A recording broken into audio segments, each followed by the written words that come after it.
Jésus leur adressa une parabole pour montrer qu'il faut toujours prier et ne point se relâcher. Il dit « Il y avait dans une ville un juge qui ne craignait point Dieu et qui n'avait d'égard pour personne. Il y avait aussi dans cette ville une veuve qui venait lui dire « Fais-moi justice de ma partie adverse ». Pendant longtemps il refusa, mais ensuite il dit en lui-même « Quoique je ne craigne point Dieu et que je n'ai d'égard pour personne, néanmoins, parce que cette veuve m'importune, je lui ferai justice, afin qu'elle ne vienne pas sans cesse me rompre la tête. » Le Seigneur ajouta « Entendez ce que dit le juge inique. Et Dieu ne fera-t-il pas justice à ses élus, qui crient à lui jour et nuit? Et tardera-t-il à leur égard? Je vous le dis, il leur fera promptement justice, mais quand le Fils de l'homme viendra, trouvera-t-il la foi sur la terre ?» Il dit encore cette parabole. En vue de certaines personnes, se persuadant qu'elles étaient justes et ne faisant aucun cas des autres, deux hommes montèrent au temple pour prier. L'un était pharisien et l'autre publicain. Le pharisien debout priait ainsi en lui-même: « Ô Dieu, je te rends grâce de ce que je ne suis pas comme le reste des hommes, qui sont ravisseurs, injustes, adultères ou même comme ce publicain.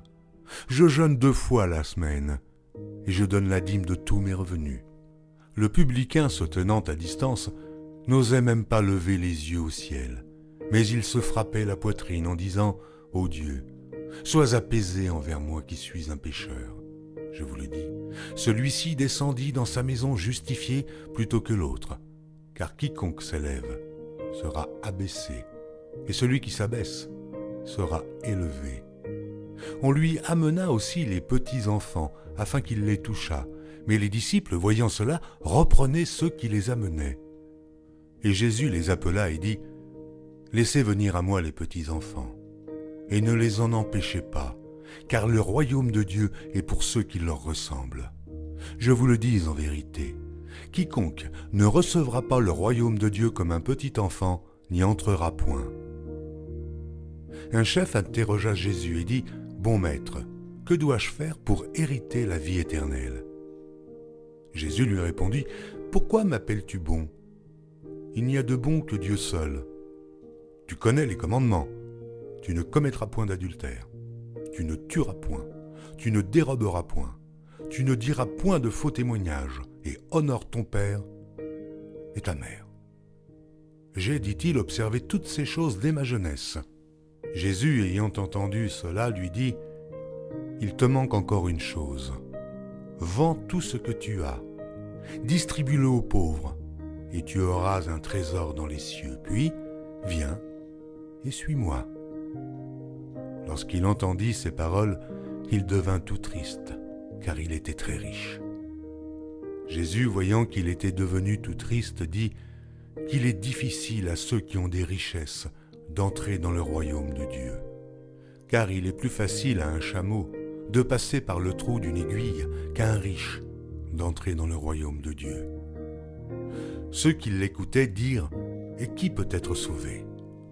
Jésus répondit « Ce qui est impossible aux hommes est possible à Dieu. » Pierre dit alors « Voici, nous avons tout quitté, nous t'avons suivi. » Et Jésus leur dit « Je vous le dis en vérité, il n'est personne qui, ayant quitté à cause du royaume de Dieu sa maison, ou sa femme, ou ses frères, ou ses parents, ou ses enfants, ne reçoive beaucoup plus dans ce siècle-ci et dans le siècle à venir, la vie éternelle. » Jésus prit les 12 auprès de lui et leur dit « Voici, nous montons à Jérusalem, et tout ce qui a été écrit par les prophètes au sujet du Fils de l'homme s'accomplira. Car il sera livré aux païens, on se moquera de lui, on l'outragera, on crachera sur lui, et, après l'avoir battu de verge, on le fera mourir. Et le 3e jour, il ressuscitera. » Mais ils ne comprirent rien à cela. C'était pour eux un langage caché, des paroles dont ils ne saisissaient pas le sens.